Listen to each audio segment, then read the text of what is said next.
You're listening to the OnePeterFive podcast. It is a real joy for us to welcome you all here. Habemus Papam. Rebuilding Catholic culture, restoring Catholic tradition. Well, hello there, everyone. It's been a little while. My name is Steve. If you don't remember me, I run this website and this YouTube channel. And I haven't done a video in a little while because, well, there's a couple reasons. I put an update on the site. I know some of you who subscribe to the YouTube channel didn't get it. Probably should have thrown a video up. But this summer just got crazy. A lot of stuff going on, both in the work world and in the personal world. And I just hit a point where I had to stop for a little bit. I had to take a break from something. So I had announced on the website, on OnePeterFive.com, that I was going to take a hiatus for the summer from doing videos. And the summer has gone by very quickly, and I'm not sure if I'm really done with the hiatus. I mean, I'm doing a video here now, mostly because I was going to sit down and write today, and I have no gas in the tank. Thought it'd be a little easier to just talk to you. So actually, you know what? To facilitate this conversation, let's have some Irish whiskey. It's Friday. That's a good sound here. Wait, let's get that right next to the mic. I want a better... Yeah.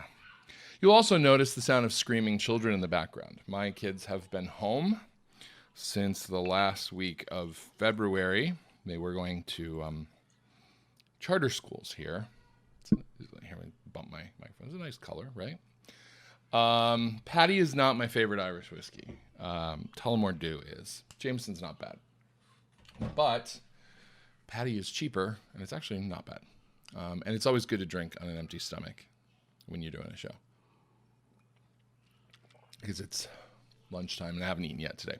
Okay, so kids are home from school, have been home for the last 7 months, and most of them are not going to be going back.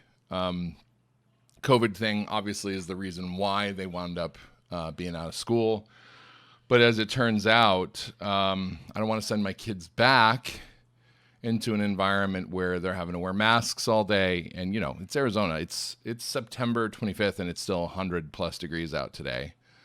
I noticed that when I put on a mask before I walk into a grocery store, that it's hard for me to concentrate with all the screeching in the background. I actually have, my granddaughter is here today too, so there's a lot of children running through the house. But yeah, when I put on a mask to go to the grocery store, if I put it on outside and I trap that hot air, and it doesn't work for me at all. So people know that I argued in favor of reasonable public health measures. I haven't treated COVID as though it's a hoax. I don't believe it's a hoax.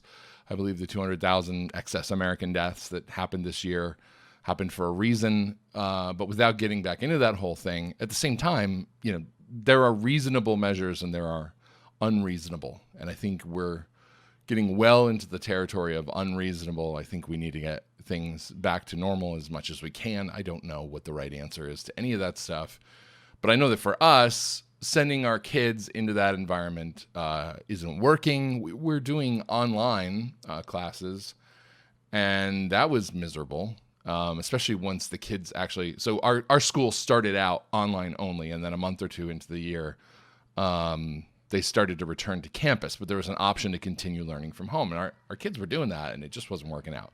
First of all, we have 5 kids in school. So that means 5 devices that have to be accessed, 5 Zoom calls, you know, all the technical problems that you get. If you don't log in right on time, then you're counted absent. Your homework is coming through Google Docs. And if you accidentally change something and erase something, you can't get a new one easily. There's just all these things that were going on that was making life miserable, is making everybody stressed out. And, you know, my wife, who has not been super enthusiastic about going back to homeschooling, she did it for many years. And one of the reasons we are here in Arizona was because of the Great Heart schools here. We're fans of their curriculum and their approach, was because she didn't want to homeschool 5 grades. But here we are. And we're watching our boys, and we're watching the difference in their behavior now that they're home. We're watching the fact that when they're not separated into artificial peer groups, they're all becoming friends again, and they're hanging out with each other and playing. I mean, the other day I walked up and looked out the back door, and I saw our 3 oldest boys sitting on the patio chairs out there, just staring at the clouds in the sky and having a conversation with one another. And I was like, wow, that's something that didn't happen when they were all going to school. So, it's probably going to be better for them. It's more stress for us, but we work from home. This is my home office. And so typically if I'm doing a podcast or recording a video, my wife is going around with a taser trying to keep everyone quiet. Not really a taser. That was a joke. And it's, it's a task. So today I told her, don't even worry about it. It's Friday. I don't care. I'm going to drink on camera and we're going to just talk about stuff. So that's what we're going to do. What should we talk about today? We could talk about Cardinal not going to work here anymore. That's all I know. Cardinal Becciu. I don't know if that's how you pronounce it. Becciu, whatever the hell his name is. He's a jerk, and he's gone. He had to resign because of financial malfeasance, and as Martha Stewart would say, that's a good thing. Vatican tried to get ahead of a story that came out today in an Italian daily called Espresso, which was about all the mismanagement of funds and Peter's pence and all this stuff. That Becciu was involved in. I always referred to him for the last couple of years as the Vatican hatchet man, because whenever there was something going on in the Vatican that needed an axe, he would show up. He was there when Cardinal Pell discovered all the money that wasn't where it was supposed to belong during the financial audit at the Vatican. And he was he was actually the key figure in stopping Pell's financial audit of the Vatican. Pell found €1 billion off the books in places where it didn't belong in the Vatican. I refer to it as he found it in the Vatican mattresses. Becciu not only put a stop to that, but I mean, let's be honest, he probably framed him. I know it's a conspiracy theory, whatever. I don't usually give in to those. But the fact that Pell's audit was stopped, and then within a very short time, he's being hauled back to Australia on 40-year-old sexual abuse allegations with no evidence from a single witness, and he's put on this whole trial, and his reputation is destroyed. I choose to believe that Rome had something to do with that. Let's just put it that way. And you see a similar pattern with the financial auditor for the Vatican, Libero Malone, who was brought in to audit the Vatican. And next thing you know, his computer's getting hacked. He's getting accused. I forget if he got accused of espionage or what it is. They trumped up these charges against this guy who was hired to come in and do a job and basically forced him out of his position before he could do it. Well, Becciu was involved in that. He was involved in the Knights of Malta coup. There are some people within the Knights of Malta who think that he's actually protecting the Knights. I think that comes from the fact that he's not the biggest fan of the German faction, but that may just be more of a power struggle issue than him defending. But he was the one who was appointed as a special consultor or something like that to the Knights of Malta when Cardinal Burke, who is the cardinal patron of the Knights of Malta, had his position effectively stripped. He still has the title, as far as I know, but he's not allowed to do anything with the Knights of Malta. So Becciu was sent in as this special delegate. And again, money. There's money involved there. Tens of millions of euros worth of money that was left to the Knights of Malta in a bequest that had a great deal to do with this whole Vatican intrusion into their internal affairs. So again and again and again, Becciu shows up where there is a problem. And Becciu has been involved now in this financial scandal about Peter's pence money being diverted to this London luxury penthouse apartment place. I'm sure you've probably read about it. I did no prep for this show, so you're going to have to deal with a little bit of rambling. If you want to hang out with me, that's cool. Grab a drink. We'll toast to one another. But I actually got a press release right before I fired up the camera from an attorney named Mark Stanley. He is with the Stanley Law Group in, I don't know where they are. Texas? I think they're in Texas. Yeah, okay. I'm going to just tell you what this press release says, because this is about Becciu. Title is Resignation of Powerful Cardinal Amid Vatican Financial Scandal Confirms Allegations of Class Action Lawsuit About Wrongful Diversion of Donations to Peter's Pence. Attorney Mark R. Stanley of Stanley Law Group in Dallas, Texas, lead counsel in a class action case against the United States Conference of Catholic Bishops, commented today on the sobering news that Pope Francis has accepted the resignation of Cardinal Angelo Becciu, the former head of the Curia, or Vatican bureaucracy. Actually, I don't even know if that's accurate. I don't know if that was his role, but whatever. As late-breaking reports have confirmed, Becciu resigned after overseeing the transfer of hundreds of millions of dollars in donations to the annual Peter's Pence collection intended for emergency aid to the poor into a swanky London real estate investment using a Swiss bank with a history of fraud and money laundering violations. According to the Italian newspaper L'Espresso, Angelo Becciu diverted alms money from Peter's Pence collections to speculative funds that enriched family members. Quote, the development confirms what we have been saying since we filed the case in January. There's simply no question that funds donated by American Catholics to help the poor and suffering were wrongfully funneled into luxury investments, end quote, Stanley said.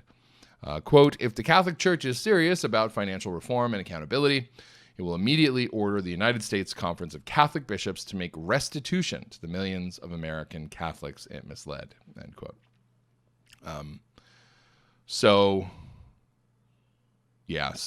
And this press release goes on to argue that the USCCB has ignored the lawsuit and the scandal and just proceeded with the Peter's Pence collection that's going to begin on October 4th. Remember, it was reported here at OnePeterFive and also in the book The Dictator Pope that Peter's Pence money was diverted to the Hillary Clinton campaign in 2016. It's been something that's been sort of reported in Italy for a while that this is believed to have happened, but the sources, I think, have remained anonymous. We haven't been able to nail that down, but the money has no accountability. There's no accountability instrument for Peter's Pence, or hasn't been, other than internal Vatican accountability. And, well, the Vatican's corrupt. It's as corrupt as any institution. I am about to pause my little diatribe here and turn on my office air conditioner because it's getting really hot in this room as the afternoon Arizona heat approaches. So I hope you enjoy the sound, the soothing sound of my noisy air conditioner in the background of this video. But today, I'm not even going for production values. Usually I turn it on at like 68 degrees for an hour before I do my show, and then I let it chill the room, and then I turn it off and I do the show, and it gets warmer and warmer and warmer. And when I start sweating profusely, I stop recording. That's how we do. Okay, so that's Becciu. Big news this week. It's probably going to continue to be bigger as time goes on. Let's see. What else should we talk about? Pope is a heretic. I said that today. People got super upset. Francis is a material heretic. We all know this. I think we know it. I'm tired of pussyfooting around it. The example that I used, of course, was the thing that he said about the death penalty. The idea that the death penalty is inadmissible or impermissible, that it is contrary to the gospel, that it's contrary to human dignity, that it is, what was the other thing that he said? Well, he apparently said it was immoral, which was something that I hadn't seen. He said this last year, and I saw someone highlight that today. This is not possible. The death penalty cannot be immoral. And for that, I'll give you Pope Innocent I on this topic. He said, quote, it must be remembered that power was granted by God to the magistrates to avenge crime, and to avenge crime by the sword was permitted. He who carries out this vengeance is God's minister. And he quotes Romans 13, verses 1 through 4. Why should we condemn a practice that all hold to be permitted by God? We uphold, therefore, what has been observed until now, in order not to alter the discipline, and so that we may not appear to act contrary to God's authority. That is from Pope Innocent I. I'm not going to even try to read the Latin citation. You can find that in the article that I wrote, I think it was last year, called Francis is Wrong About the Death Penalty, Here's Why. And if I remember, I will link that in the show notes today. So we have this problem where, there's just a laundry list of citations from the scriptures, from the church fathers and doctors, from the popes, from the Roman Catechism. The death penalty is not intrinsically immoral. It's just not. And nothing that is not an intrinsic evil can be said to be universally impermissible. There is no prudential situation that can ever arise on the planet where we can say something that God has permitted is currently prudentially totally impermissible. I mean, if you can think of an example, I would like to hear it. But intrinsic evils are those that brook no moral exception. You can never find a justification to commit adultery. You can never find a justification to commit murder, which is not the same thing as killing. Murder is the intentional taking of an innocent life. There are things that you can never find a moral justification for. You can't find a moral justification for using contraception. And I mean that in the sense of a contraceptive act. You're using contraceptives to prevent the act of conception. I know that there are some off-label uses for contraception that people have been morally permitted to use them for, but that's a separate issue. So exceptionless moral norms are those that are negative in their characteristic. They are the thou shalt nots of the church's teaching, and they don't admit exception because they're always wrong no matter what the circumstances are. That's what Francis is saying about the death penalty. He's not using the words intrinsic evil, but he's saying it's immoral. It's contrary to the gospel. It's contrary to human dignity. Our morality has basically evolved on this, and so now it's no longer permissible anywhere. And it's false. It can never be true. What he is saying can never be true. He is incapable of knowing so there are people who want to argue, it's just prudential. We've reached a point in the advancement of society that we can render aggressors harmless and you never need to use the death penalty anymore. First of all, no, we haven't. And all you have to do is look up rape statistics in prisons or assault statistics or even homicides. Lifers in prison tend to commit violent offenses, especially lifers, because they don't have any hope of getting out of that situation. And so we're not able, even in the first world with all of our technology, of keeping these guys from doing these horrible things within the prisons. There is an epidemic of prison violence. It happens all the time. We are unable to keep these people from doing this stuff in the first world. If you start Googling around what prisons look like in the third world, in Latin America, in Africa, probably in China, it's like something from Mad Max Beyond Thunderdome. It's like gladiatorial combat going on in the prisons. The inmates often run the asylum. There's no sense that we have attained a level of perfection within human society that would permit us to say the death penalty is never able to be licitly used. So on a prudential consideration, it's just bullcrap. That's what it is. It absolutely is not true that we have reached a point where we can render the aggressor harmless throughout the world. We've never done that. But secondly, that isn't even the reason why the church has always said that it's licit. The whole concept of retributive justice, of the fact that, as Genesis 9:6 says, if man sheds man's blood, by man shall his blood be shed.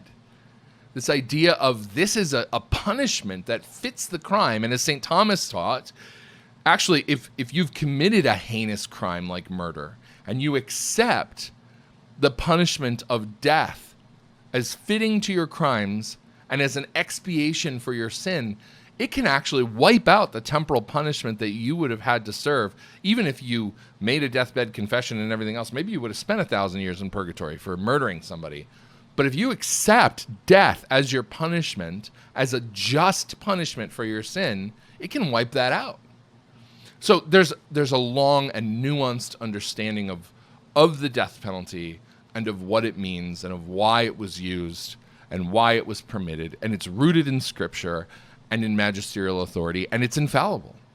It has been taught by the ordinary and universal magisterium of the church for 2,000 years, and now all of a sudden we act like we know better, and we don't. And so what that means is that Francis is holding a position of material heresy.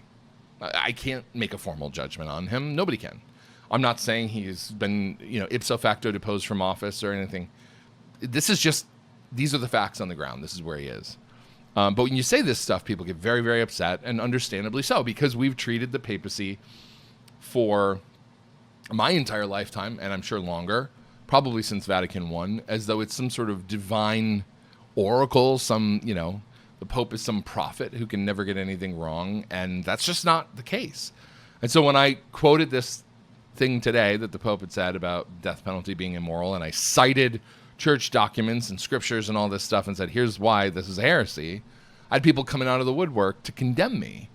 And it's because they think that this promise of never failing faith that comes from Vatican I means the Pope can't get it wrong. And the Pope can, and he did. The Pope can fall into heresy. He just can't bind the church to heresy. But all of this goes back to what I wrote about in my piece last week or early this week. Time and space are being distorted by the sheer busyness of my life right now. But my piece on No More Platitudes, taking a hard look at the crisis in the church. Infallibility is an issue. It's an issue. We don't understand it nearly well enough. Sedevacantism exists as a function of a distorted idea of papal infallibility. The flip side of that coin is papal positivism, this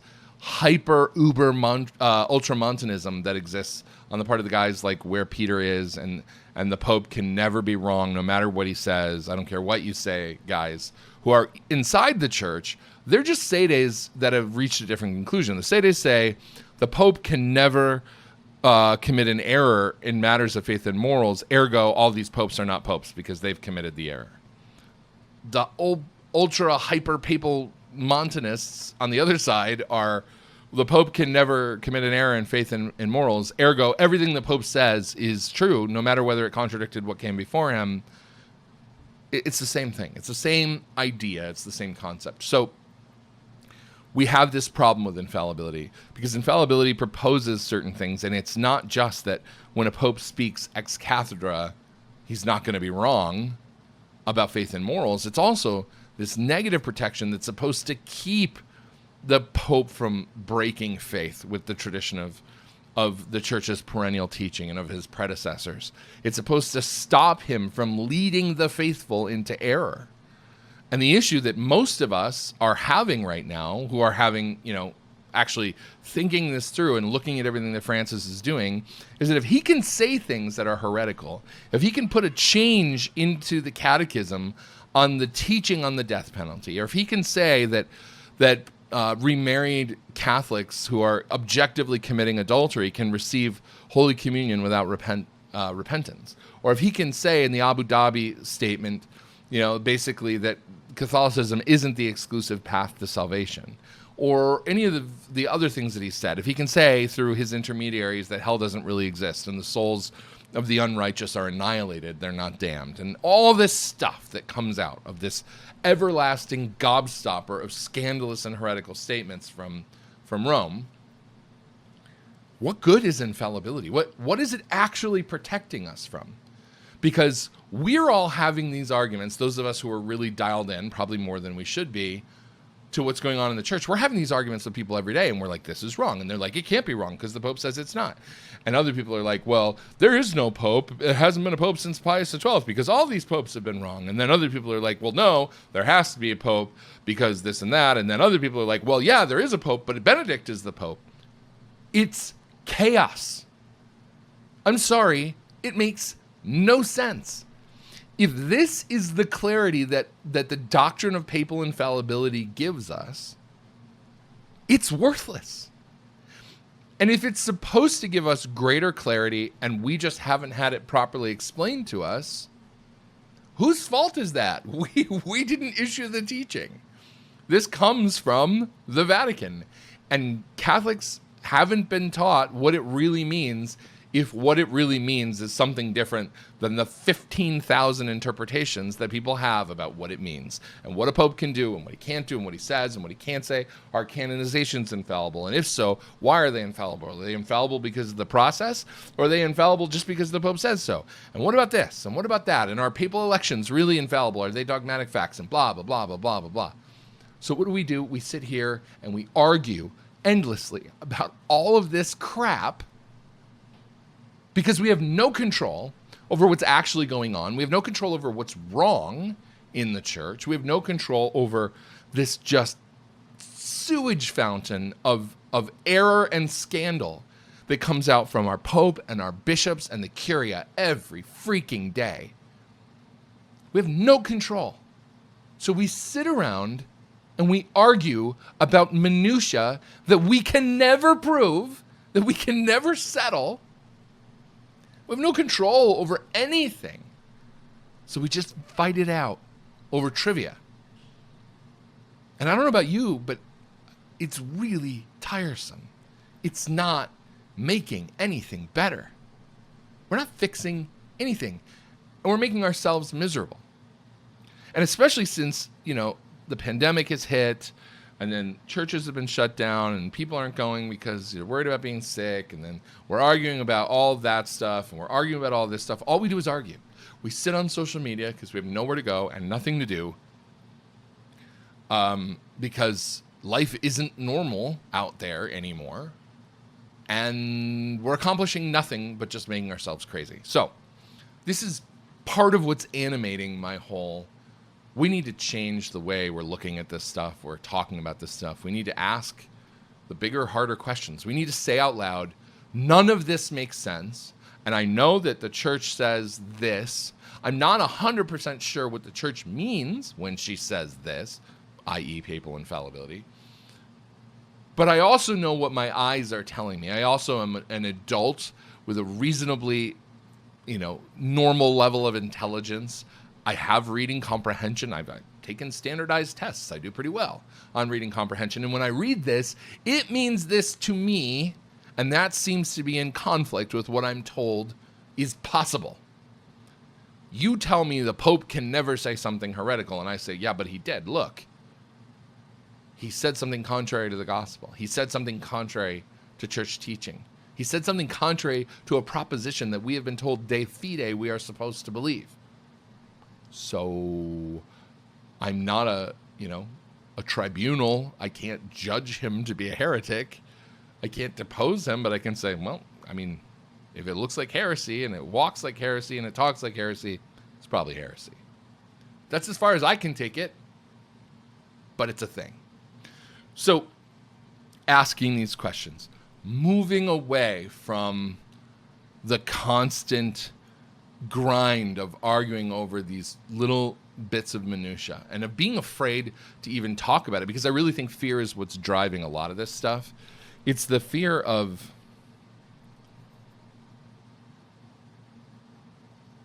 saying things you're not allowed to say. It's the fear of the church says this, and if I say that the church seems to be wrong, then people are going to think that I'm a heretic. People are going to think that I'm schismatic. And it's exactly what's been done to me since I've come out and said this stuff.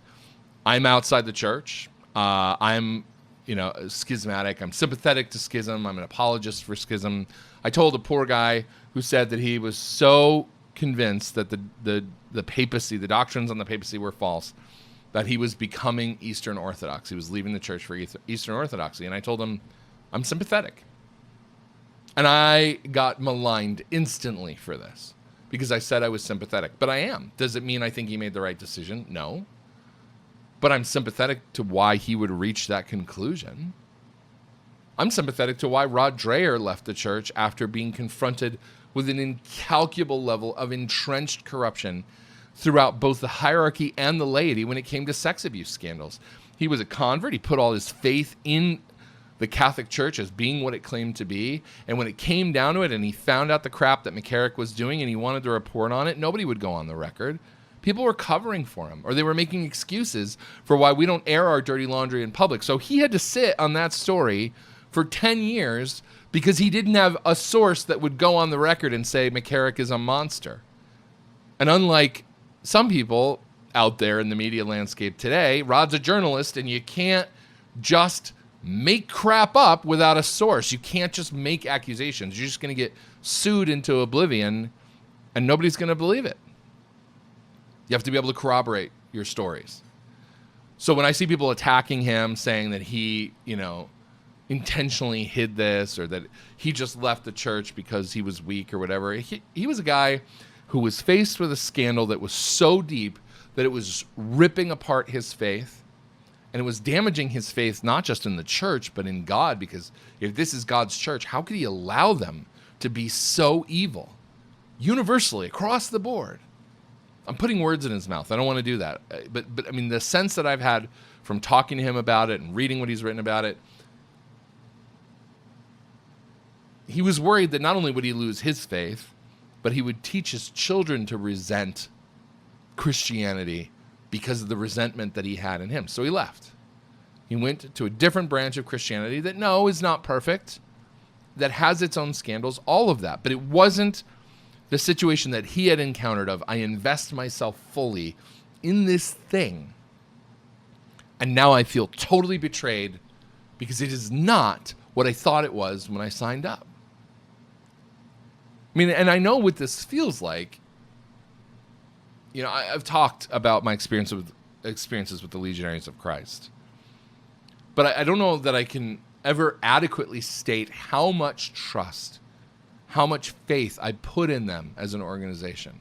As a cradle Catholic, growing up, being taught to trust priests, being taught to look at priests as though, they were something special, something above us. And then finding this order of priests that engaged in the kind of at least superficial orthodoxy, and for many of them, I think it was authentic orthodoxy, that to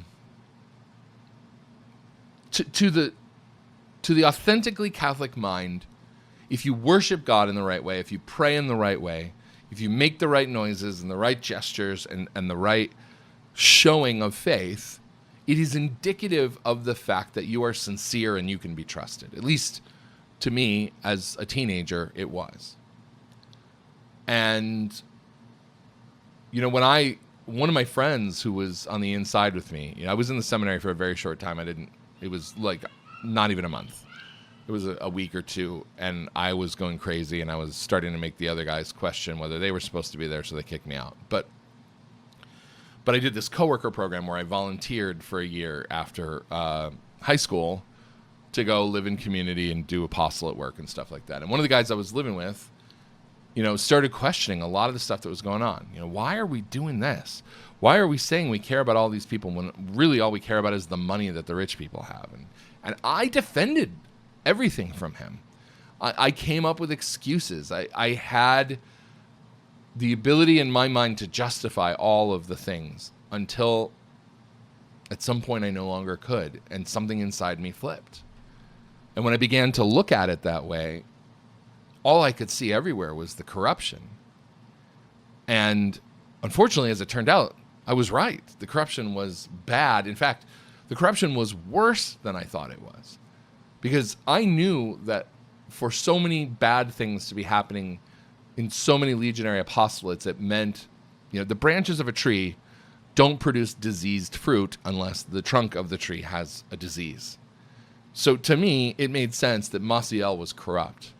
But I wasn't particularly given to believing the sex abuse allegations against him. And remember, this is the late 90s. This is before the sex abuse crisis broke in the church.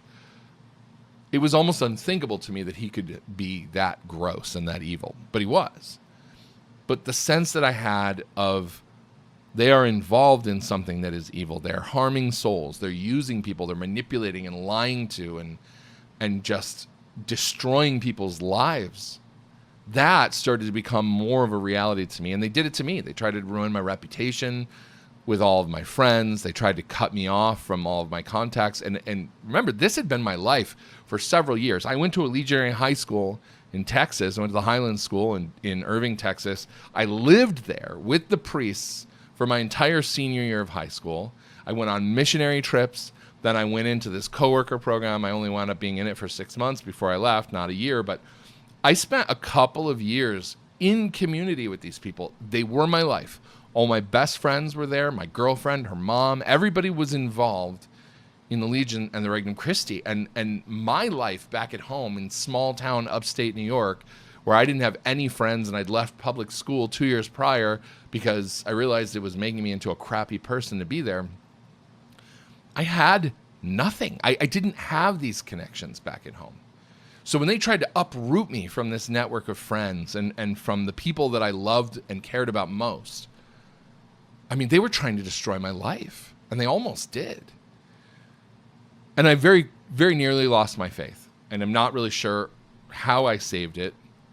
My path to tradition was definitely a part of that, of deepening my understanding of the Orthodox pathways that still existed within the church, whether it was in the Eastern rites, whether it was in the Latin Mass, which only came to me, after I graduated from college. But what I find really difficult here is that when the church starts to feel to me, the Catholic Church starts to feel to me like every bit the corrupt institution that the Legionaries of Christ were. I mean, when I recognized that the Legionaries were riddled with evil, there was only one response that made sense. Fight it. Fight the damn thing. Do everything you can to stop them from getting their clutches into people that you love or anyone else, because out of human decency, I didn't want to see people sucked into this thing. So when I start feeling like the church is just as corrupt as an institution, I immediately start to become afraid, because I could justify my battle with the Legionaries of Christ that went on in my entire 4 years that I was at Steubenville and when I became a Catholic writer. And, I could justify that battle because they are a non-essential group within the church. They could cease to exist tomorrow. It doesn't matter. And the church would go on because they're not fundamental. They're accidental. They're not essential to the life of the faith. Orders can come and go, and they should go. But the church is essential. So what do you do when you come face to face with that level of corruption, that depth of, oh my gosh, it's universal, it's everywhere? You feel like for a while you're Abraham, pleading with God about saving Sodom. If there's 5 righteous men, and the thing is, in the church, I mean, maybe there's 5 righteous bishops?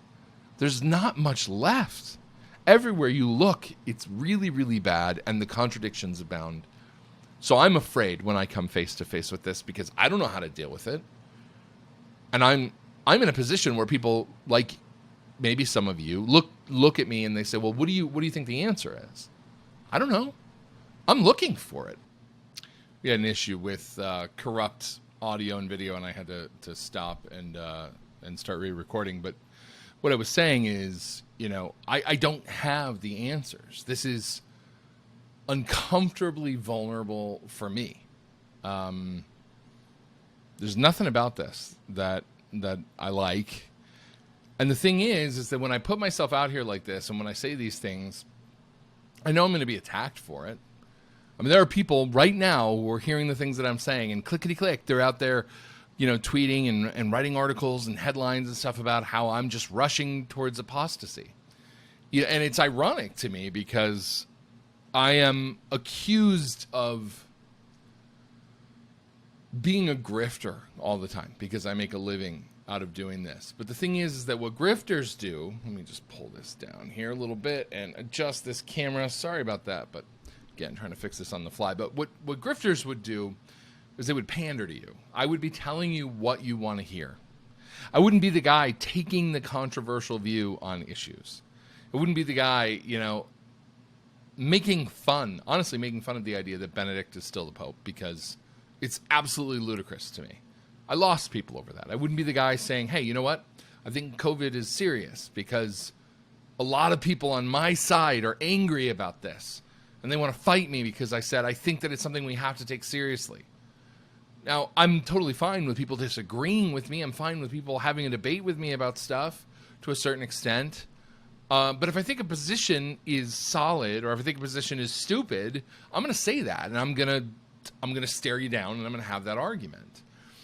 You know, I'm conscientious of the fact that I support 10 people in this house right now, 11 when my father-in-law is here, and he's here more often than not these days because he's almost 90 years old and he can't take care of himself anymore. And I have a lot of people depending on me. So I could go out there and I could pander.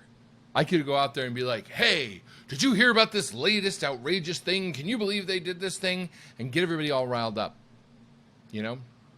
I could go out there and say, hey, did you hear about, the way this latest doom and gloom prophecy applies to the present time? Are we in the end times? Are we in the fulfillment of the Fatima prophecy? I could do all that stuff. When I have covered topics along these lines in the past, what I have discovered is that they're very popular. People really, really like that stuff. People are worried. They're upset. They know that something's not right. They know something is going on that doesn't work for them. They look at the world and they're like, we're in trouble. Things are not okay. And I feel that too. But I'm never going to tell you what it is I think you want to hear just because I think you want to hear it. It's my job to try to give you the truth. So that's what I'm here to do. I have this big problem with the tribalism that's going on out there. I'm not a fan of it. I don't like it. I don't like this, hey, you have to do this thing to be part of the club stuff. That's not... I want to encourage you. If I think that something is important or something is necessary, it's my job to persuade you. That's my job. It's not my job to browbeat you or guilt trip you or, try to exclude you from the in-group if you don't do a certain thing. It's my job to say, hey, did you know about this?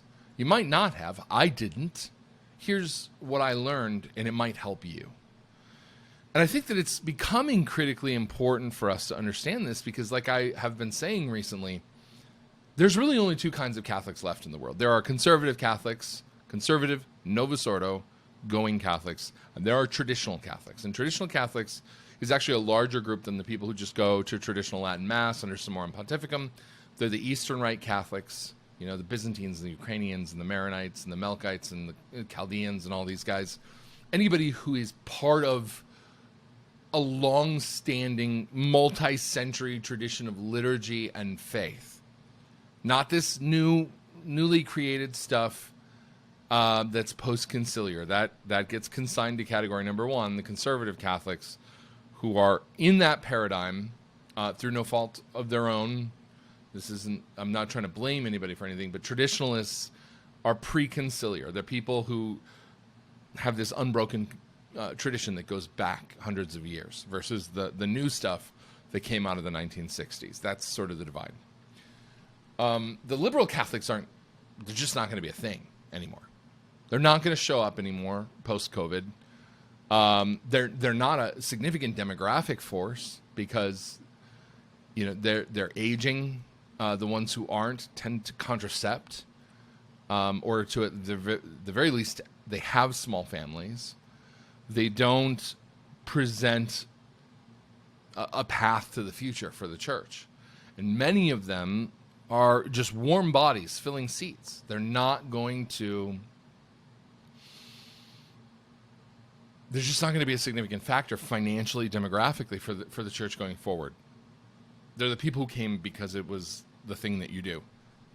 And now the habit's been broken and they're not going to come anymore. So we have these two groups, the conservatives and the traditionalists, and we've got stuff we've got to work out. There are real disagreements of faith and liturgy and theology, pre and post conciliar. I mean, it's very significant to the point where I have often repeated the point pre- and post-conciliar Catholicism are essentially not the same religion. They're so different that they feel completely alien to one another. And it's one of the reasons why we have such a hard time working together. At the same time, I come from that post-conciliar world. I went to Franciscan University of Steubenville. I grew up in a large, extended Catholic family of people who to this day go to the Novus Ordo. And guess what? They're good people. They're people who are holy, they're faithful, they do their devotions, they pray their rosaries, they go to confession, they receive the Eucharist in a state of grace, they follow the church's teachings, they have large families. They care about all of this stuff. They're not bad people. They're not people I'm going to ever look down on because they were given something, again, through no fault of their own, that happens to have been inferior. They're making the best life they can out of what they have, and they're also trying to be obedient and faithful to the church. And they're saying, well, we were given this thing, and the Pope gave it to us, and the church gave it to us, so it can't be bad, right? And it's sort of like, I mean, I hate to use profane analogies, but it's like you have this car, right? And you go to work every day in the car, and the car works. It's fine. It starts up without a problem. It's reliable. You know, you got some miles on the engine, but it's going strong. It gets you to work. It gets you home. It's comfortable. The radio's fine. You know, the heating and the air conditioning all work. The seats are okay. Like, it's not a flashy car, but it gets you there. Spiritually speaking, a lot of people who are in the Novus Ordo paradigm, in that world, they're okay with the car that they have. They're okay with their commute in to life every day or every Sunday or however often they can go, you know, to mass and things like that. They're okay because it's working for them. And they don't see a reason why they should necessarily change. And it's difficult to say, well, your spiritual vehicle is generic, and you could go a lot further, and you could get better gas mileage, or you know, you could ride in more comfort and more style. Again, the analogy fails, but the idea is they're okay with where they are, and I can't fault them for saying, I don't need to upgrade right now, or I don't even see this other thing as an upgrade. So that's something we have to push down the road. We're going to figure that out later. But right now, that's not what we actually need to be doing. What we need to be doing is recognizing that we're all that's left. So how do we work together? What bishops need to be figuring out is, hey, these communities, these conservative parishes, these traditionalist parishes, they're the only place in my diocese where there's any growth, where there's any vocations, where there's families and kids, and men are actually coming to church and they're involved. That's where the lifeblood of my diocese is, and I'm going to make sure I give them all the resources I can to flourish and grow. There are a number of bishops out there, probably many, maybe even most, who would rather do whatever they can to stop the growth of those communities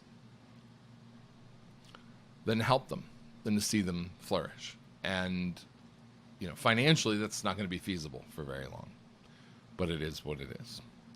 So I want to move to the second part of what I wanted to do in today's show, which was actually supposed to be more lighthearted, and that was to look at some of the questions from readers that came in. I had asked on social media today, you know, hadn't had time to do a video in a while, do you have any questions for me? And I threw it out to people on Facebook and Twitter. Twitter, weirdly, I didn't get really a lot of responses. Facebook, I got some. The first comes from Peter Gay W, who asks, where do babies come from? Peter, you're going to have to ask your mom and dad about that. I thought you were a grown-up, but apparently not. Ethan asks if I've seen the Fatima movie and did I like it. No, I have not seen it. I was actually supposed to have been sent a review link for Fatima, and it never came through for some reason. The promotional company that went to send it to me never came through. I got access to it another way, but I haven't taken the time to watch it. I got to admit, this is a problem that I have. These Catholic movies, a lot of times, they just don't look very appealing. This one looked like it had decent production values, but the story and the editing and the acting, I mean, just in the trailer alone, gave me some indications that it was going to be less enjoyable than I would have liked. It kind of felt like a remake of the animated Fatima movie from CCC that everybody saw when they were a kid. I'll probably watch it at some point, but no, I have not watched it yet. I have seen a number of people saying that it was a little underwhelming, but we'll see. Priest holes. NM Clancy asks me if priest holes for hiding priests in times of persecution. Do you have one? How do you make one? Don't know how to make one. I am the least handy guy in the world. I can build you a computer. I can write you something. I can make you a video. I cannot build you a priest hole. I also live in the desert here in Arizona, where we don't have basements and we don't have big spaces in the walls to hide people. But I think that's how that used to be done. Tony asks, why is it important to support independent Catholic media and apostolates? So it's a good question. I think independent Catholic media gives you a perspective that you don't get anywhere else. Journalism is a weird thing. I'm not a journalist. Never have been a journalist. Didn't go to journalism school. Don't have the training. Don't have the personality. Honestly, I am pretty non-extroverted. I am not the kind of person who goes out and badgers people to get answers to questions. So journalism is a weird thing. But what I prefer to do is to sit there and look at information that exists and analyze what we know, not just about the present situation, but about things that have already happened, and kind of apply that pattern recognition of, okay, this is what's going on, and this is my take on it. And I think independent Catholic media is going to give you a different take than you're going to get anywhere else. First of all, we don't have the bias typically of large donors, but I can only apply this to very small independent media. There are larger segments of the independent Catholic media world that have demonstrably had their strings pulled by large donors, and it's changed their tenor. Relationships with bishops tend to be a thing that influences the objectivity of independent Catholic media. So there's that. It's challenging because I think that independent Catholic media has changed significantly since I got into the game here in 2014. There are only a handful of outlets out there, and there were fewer of them back then. And we're all warring kind of for market share over a sort of a small space. And I think that the more competition that there is in that space, the more you have to be discerning about whether the outlets that you're going to for your information, do they convey to you that they are looking first and foremost for the truth rather than the pursuit of an audience, an agenda, a personal crusade? Are they serving their own ego, especially some of these independent proprietors, that are doing their own thing? It's really easy once you get a little bit of fame in this world to start taking yourself too seriously. And I think it's the one thing you can't afford to do. One of the reasons I make all these jokes that I make here, one of the reasons that I'm brutally honest, one of the reasons that I engage with my audience at a micro level on social media, in the comment boxes, wherever, is because I want to remember who I am. And I'm a guy who started out doing this stuff almost 30 years ago in chat rooms on the internet when I was a kid, when I was a teenager. It's where I learned my faith. I would get in these discussions and I would find that I didn't know the answers, so I'd grab books off of my parents' shelves and I'd look stuff up, and that was kind of how I learned what it meant to be a Catholic. And then when the blogosphere came out after I graduated from college, I spent a lot of time in comment boxes, people like Amy Wellborn's comment box, Mark Shea before he went insane. I went to those larger bloggers and I started my own, and it built from there. But I've always been the guy who was in the trenches. And to me, I'm allergic to ivory tower syndrome. I don't want to be there. It's more convenient in a way because you want to be able to be detached from everything and just be like, well, I'm going to do my thing. I'm going to put it out there, and then I'm going to go away. And there may come a time where that's what I have to do. But I think that there are people who are operating in this space who are, to use my own crass phrase, they're huffing their own farts all the time. They believe in the legend of their own grandeur. They self-aggrandize to a point where it becomes difficult to take them seriously anymore. And when the personal agenda takes over, you have a problem. And there are personality types that are not well suited towards maintaining that fundamental integrity and realness that comes with being grounded. When you have a tendency towards egotism, fame is a bad thing for you. Now, I'm not going to say that I don't like affirmation from my success or from my platform or from my audience. As a writer, I'm sort of a caricature of that archetype of the insecure person who has to keep putting their work out there so that people can say, that's good, I'm validating you. Like, that's a thing. That's a real thing. Artists, writers, authors, we all kind of have that to a certain extent. But I'm also so riddled with those insecurities, with that needing to make sure I'm doing good enough work, I'm doing the right thing, I'm saying the honest thing, that I'm not able to ever sort of rest on my laurels and be okay with it. I can't pander to you. I can't tell you what you want to hear. I'm addicted to saying what I believe is true and right, even if it makes you mad at me and you go away. There are some people I actually want to make mad and have them go away. But I can't do this popularity contest thing. OnePeterFive was, for a time, the biggest traditionalist Catholic website in the world.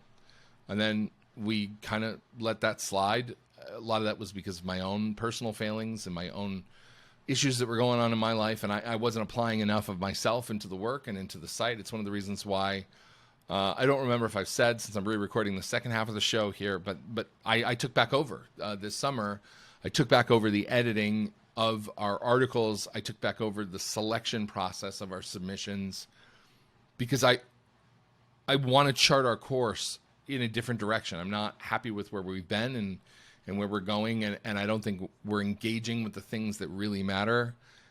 And I carved out a big niche in this space. I don't think it's prideful to say that I and this publication have made a big impact in the traditional Catholic media niche. And there were people who came and rushed in to fill that void, or to join us in that space. And now it's getting really crowded. And we're kind of just repeating the same themes, but I don't feel like we're moving forward, and that's bothering me. And I'm looking outside, I'm looking beyond this, I'm looking to disambiguate us from the people who have kind of come into this space, because I think there's more and bigger questions that need to be asked. It was one thing when I made it safe for people like Michael Voris to criticize Pope Francis. Voris wouldn't have done this, I don't think, if people like me hadn't made it safe for him. He actually attacked people like me, said that we were spiritual pornographers for being critical of the Pope. And then he shows up 3 or 4 years later and says, okay, well, now Church Militant says it's okay to criticize the Pope. We were right before and we're right now. Well, whatever, dude. Again, huffing your own farts. I really don't care. Whether you think it's okay now and you didn't think it was okay then. This is why this Unite the Clans stuff doesn't really work, because to unite the clans, you need a strong leader, you need a common cause, and you don't need just a common enemy.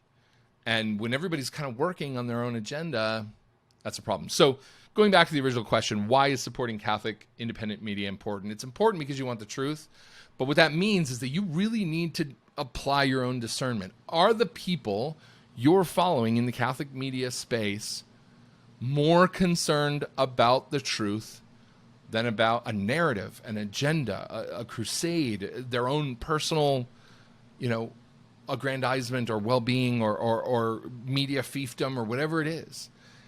And if you feel confident that they're going to do that for you, that they're going to go to bat for what's true, even if it costs them, then I think that's super important, and that's why I do what I do.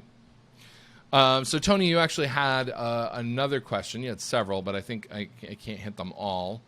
Question number 2 was, how has Tradland changed since you started OnePeterFive? I think it's become more fractious. I think that traditional Catholicism, it's weird because it's growing. And so in that sense, there's a really positive shift. Traditional Catholicism in the parishes is growing by double digits in the United States, at least. We're seeing 25, 35, 45% growth. Some places, triple-digit growth. Parishes are exploding at the seams. There's not enough room for all the people who want to come. And this is during COVID. When COVID's over, it's probably going to be more. So in real-life traditionalism, we're seeing an infusion of people from those conservative Novus Ordo parishes who either want to receive communion on the tongue, or they want to receive kneeling, or they just want to go to Mass without dealing with jumping through a bunch of stupid hoops. Maybe they've been live streaming the traditional Mass, and now they're interested in making the switch because they had a chance to sort of check it out without the social pressure of being in a place that was unfamiliar. I don't know. So that's a good thing. How has it changed, though, since I started doing this? I mean, I've been a trad for 16 years, and it seemed to remain relatively stable until the last probably 3 or 4 years. And now there's a lot of people occupying this space of, I'm a traditionalist. What does that mean? Does it mean, you just like the traditional Latin Mass? Does it mean that you're pro-SSPX? Does it mean that you're a sedevacantist? Does it mean that you're actually a left Cath socialist LARPer who likes the trad Mass but actually is, in favor of the redistribution of wealth? I mean, there's all these weird categorizations that now seem to fall under traditionalism that They make it so that the label, which I never liked really in the first place, having to have that label, it now makes less sense than it did before. And that's a problem, I think. I've argued in the past that we need to go back to just being Catholic again, and the labels are problematic. But unfortunately, with the crisis of leadership that we're dealing with, and the crisis of Catholicism that we're dealing with, the crisis of faith, there's no way to do this without labels. You kind of have to parse out where you exist in the spectrum. But traditional Catholicism, I think, is more viable than ever in terms of the traditional liturgy and sacraments and theology. Those are growing. The adherence to those are growing.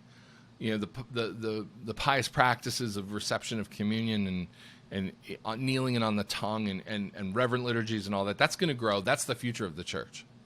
But traditionalism is sort of this weird, quasi-subversive, marginalized movement of people on the fringes. I think that that's changing, and I don't think that that's a bad thing. I think that it looks different, and I think that it's okay to say, I like all this stuff, but I don't necessarily want to be a trad, or I don't want to be associated with old guard traditionalism, because it's grumpy and it's not, I don't know, it's too cynical.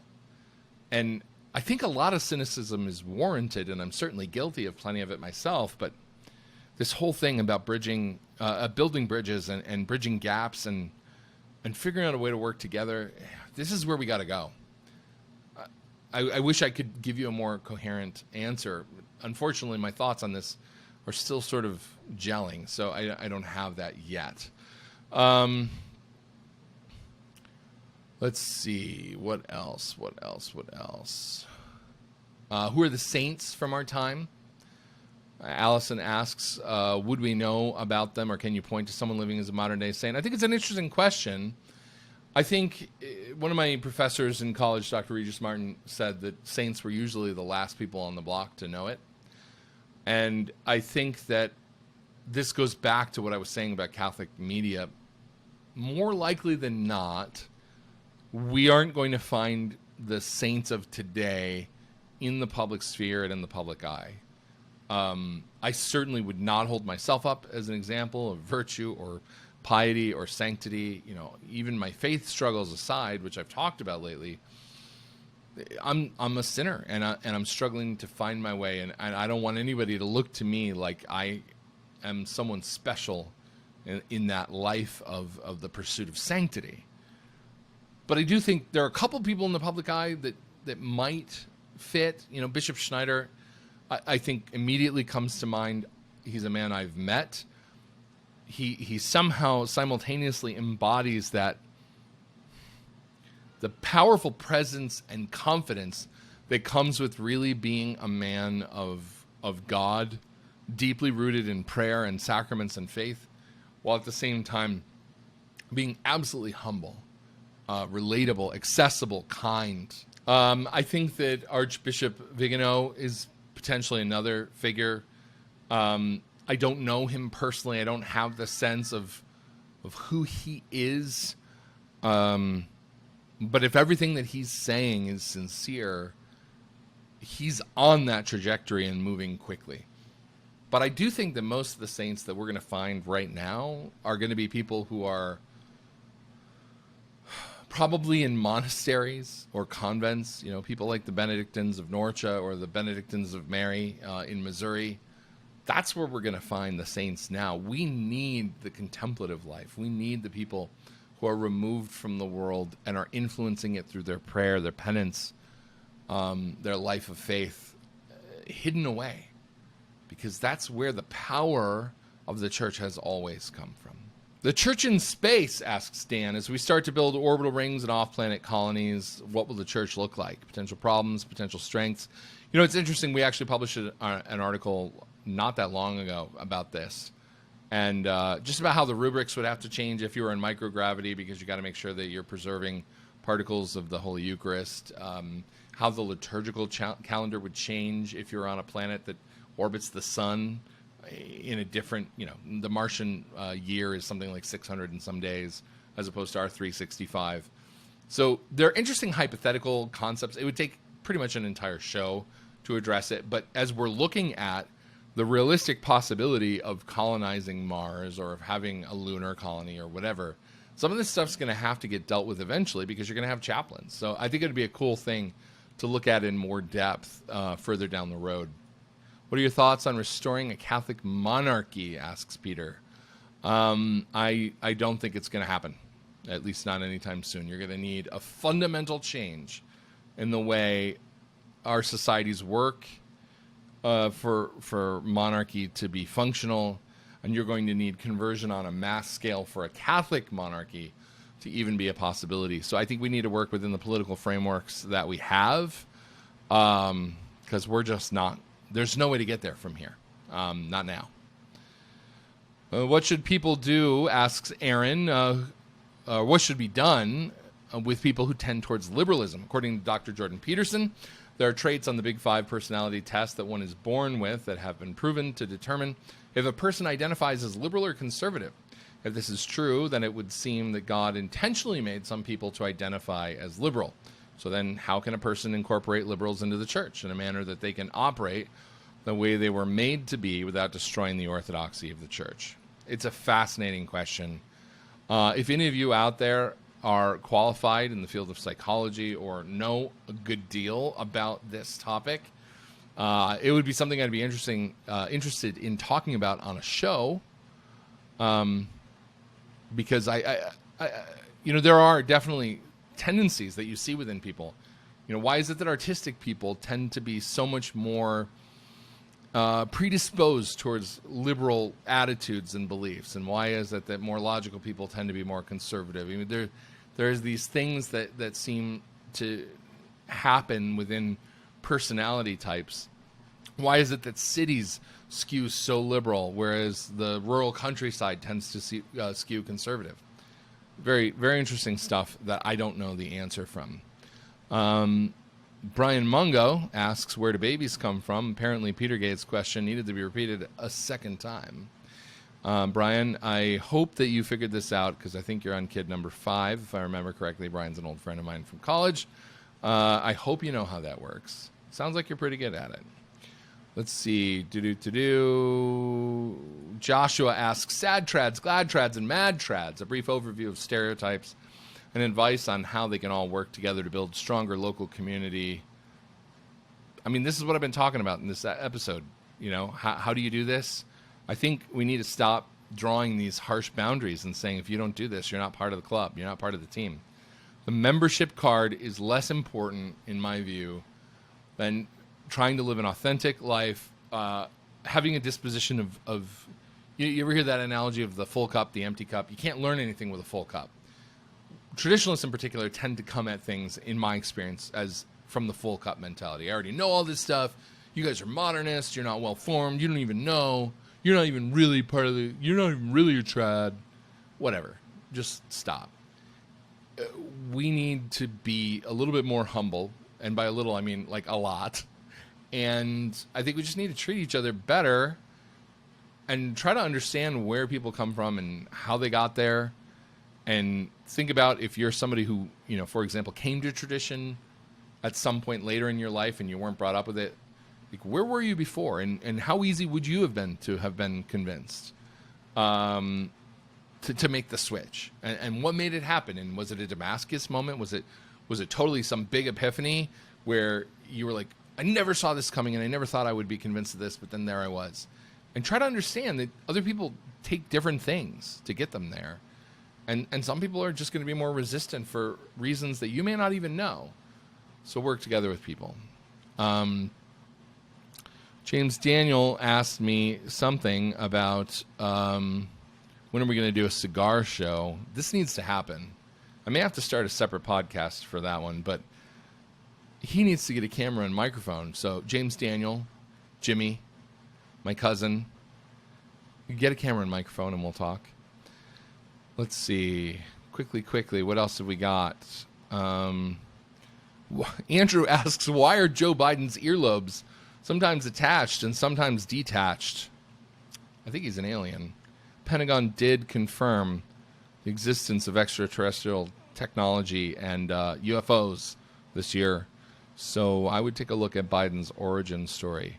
Would like to see Uncle Roger as a guest on your show. I would love to have Uncle Roger as a guest. If you don't know, Uncle Roger is a comedian, and he does this character, Uncle Roger, who's Chinese, and he does things like review fried rice videos, from cooking shows. It's a little off color at times, I'm not going to lie. Drain it. What's she doing? What's she doing? Drain the... Oh my God! You're killing me, woman! Hiya, drain the... The rice. She draining rice with colander. Hi. But he does the whole accent. It's funny stuff. Carlene asks, should women wear pants? My answer would be only if they look good in them. I don't care to get involved in that argument. Francis asks, why was peanut butter condemned at the 9th Provincial Council of Nova Carthagena? I would counter that Sacrum, paragraph number 497, argues that peanut butter is one of the gifts that prove the existence of God. Let's see. Anything else? Yeah, nothing else for right now. It's always hard to re-record a show when you've already done it and the first time it came out so well. So I don't know what happened or why it crashed. I decided to record it in a different app this time, so hopefully this works better. But here we are at the part of the show where we ask ourselves, what lessons did we learn today, boys and girls? And the answer is, don't trust your computer to record a show without corrupting the data. Don't try to re-record the second half of the show after you would already have normally quit your day job and you've had several Irish whiskeys. And finally, don't take any wooden nickels. So other than that, I would like to get back to doing videos again soon. Hopefully I can figure out how to do that. We are having some logistical problems with getting the videos done because they take a long time. And some things that I have forgotten is that when I make videos, there is always some sort of technical problem that needs to be dealt with. And when we are dealing with these technical problems, it is taking a lot of time. So, I wasted at least 3 or 4 hours today on technical issues that totally shouldn't have happened, were totally unexpected. I have the most up-to-date equipment. I throw money at equipment so that it works out of the box because I don't want to have to worry about it, and it still doesn't. That's just how it is. Part of the problem is that we are a small enough organization that I can't afford to hire a bunch of people to do all the minion tasks that need to be done, but big enough that we want to be professional. And so we get caught in between, and I wind up doing everything myself. Videos like the OnePeterFive Minute frequently take me somewhere between 8 and 12 hours to produce for a 10-minute video. So from concept, looking, doing the research to find the stories, scripting, getting everything set up in the teleprompter, shooting it 3 times to make sure I have the right takes, editing it, doing post, getting it up on social media, getting it up on the website, doing all the promotion. It's a long day of doing nothing but video work. And that's if there are no technical issues each time I do an episode. Podcasts, believe it or not, are actually a little quicker because even though they're longer format, there's less editing involved. It's more of just a discussion that unfolds. Although lately we found with the new platform that we're using, there's even more editing there just in order to get back and forth between the 2 speaker views. So editing's a big thing. I need to find an editor, speaking too quickly, somebody that I can afford who I can just hand this stuff off to. I would like to shoot for trying to get back to doing at least a podcast once a month. I'd like to hear it from you. I mean, if you're watching this, chances are you like our videos and you'd probably like to see them back.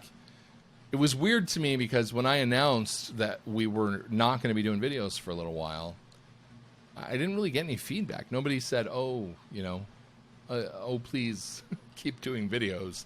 I had like 1 or 2 people say, oh, where did your videos go? So it was almost like nobody even noticed we were gone. And I like doing videos and I'm comfortable in this format, but it's a lot of extra work on top of the work that I'm already doing. So if I don't have to, I'm not necessarily going to unless I know that it's something that you want. So if it is, let us know. If you have suggestions for content that you're looking for, either in video format or on the website, let us know in the comments. We're really trying to move in a different direction, and I've been getting some positive feedback that it's working, so I'd like to keep going there. Last thing I want to say is, we're coming up in the end of the month here in September. It's been a lot harder this year to hit our fundraising goals. We've hit them a few times. We've not hit them a few times. We've gone over once or twice. But there's a lot of bills that have to be paid. As I said, feeding a lot of mouths here, trying to keep everything going, and would like at some point to be able to do more than we're doing now. I have an accountant that I owe money to that I haven't paid, and we're behind on her. There's all kinds of stuff.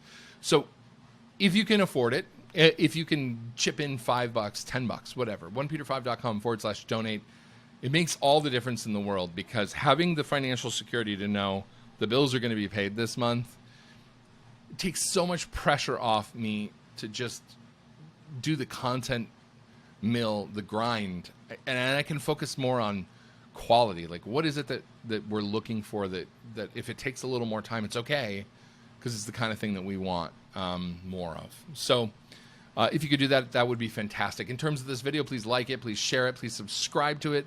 Make sure you hit the little bell notification, because if you don't know, especially since we don't release every week right now, you won't know when a new video comes out if you don't hit that little bell icon. So make sure you subscribe, tell your friends about us, keep us in your prayers, give us all your love, and that's all I got.